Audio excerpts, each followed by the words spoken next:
I want to talk about this accusation, and I want to give it a fair trial today.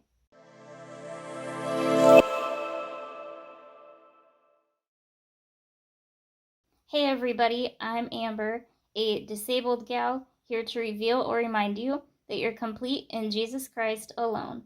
If you are pro-life, how often have you heard this accusation? You don't care about people outside the womb. You only care about them before they're born. There is, unfortunately, some truth to this. So let's start with the opposing side.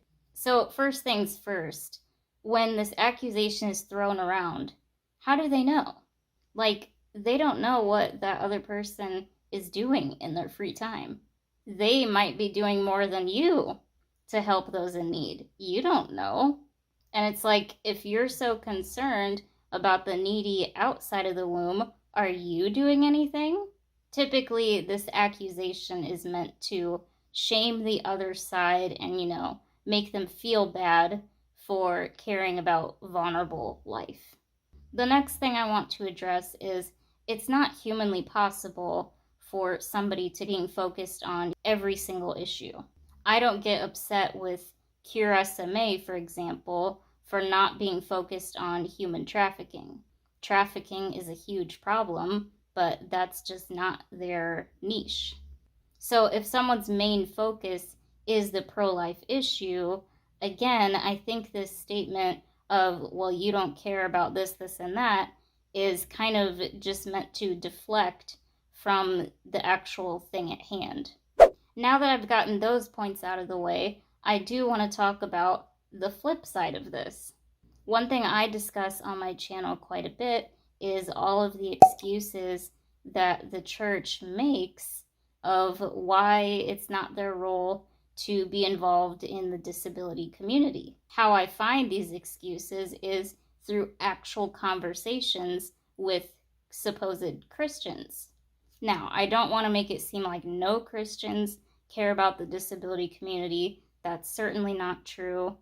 There have been, some that I talked to that did express quite a concern. But at the same time, there is unfortunately a concerningly large amount of Christians that I've talked to that have given excuse after excuse on why this is not the church's problem.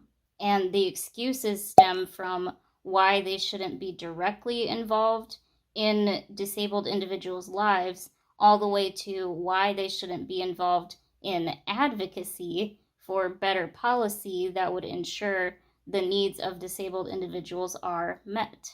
So unfortunately, there is kind of a disconnect here, because I don't think any of those Christians would identify as not being pro-life, but yet they are making excuse after excuse to not uphold the life and the dignity of disabled image bearers of God.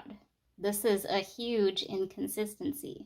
And yes, I did say a few moments ago that it's not possible for everyone to care about every issue.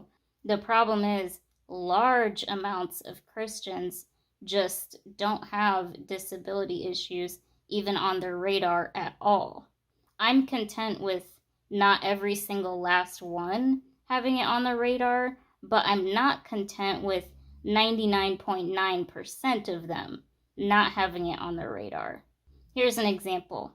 Can you think of one non-disabled Christian influencer who regularly discusses disability issues as one of their main topics? I can't think of one, and I look for that all the time. Unfortunately, the church is giving the other side ammunition to say, well, you only care about people before you're born. All of that to say, that is still no excuse to destroy vulnerable image bearers of God. I find it very strange and disturbing that they are trying to say that, well, because you don't act like you care about this group of people enough, that gives us permission to destroy this other group of people. And it's like, hang on.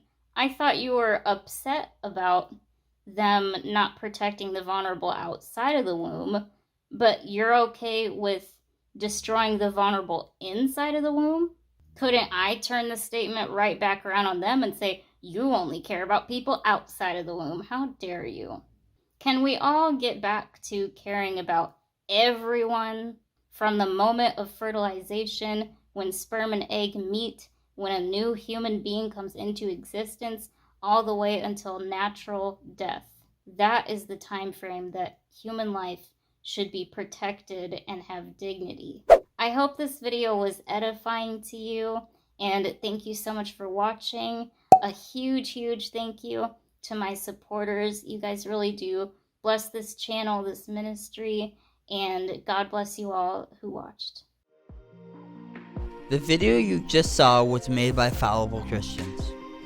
Although we diligently seek to represent the God of the Bible accurately, please understand that we are still being sanctified. For absolute truth, please refer to the Bible.